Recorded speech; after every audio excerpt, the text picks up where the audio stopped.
A newsstand in 1938 in New York City. Look at that bottom row. What do you see? But the very first Superman, Action Comics, 1938.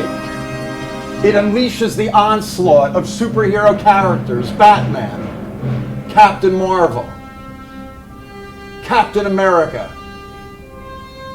Green Lantern, The Flash, and Hawkman, drawn by a teenager for DC Comics, who returns to the character 20 years later with his mature style on Hawkman, Sergeant Rock, Enemy Ace, Ragman, and the definitive Tarzan.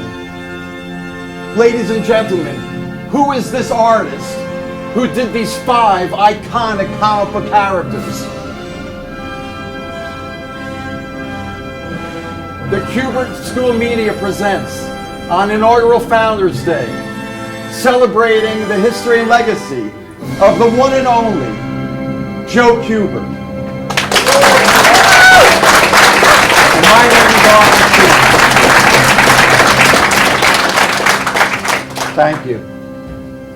This is my book that I did, the original edition in 2003, a book on the great Silver Age comic artists, of which Joe Kubert is obviously one of them.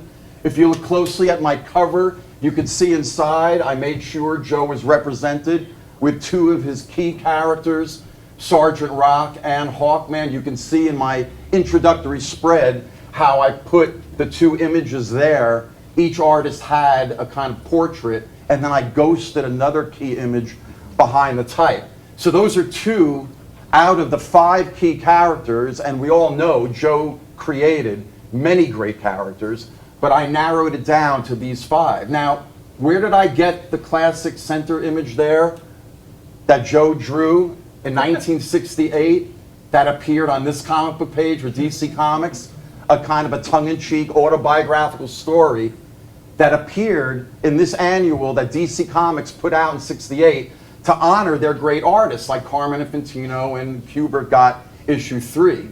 Inside, he drew a couple of new pages that showed the reader what his history was in comics. And you could see here some of the characters, all from the early 40s, when he, like Infantino and Gil Kane, were teenagers working for DC Comics.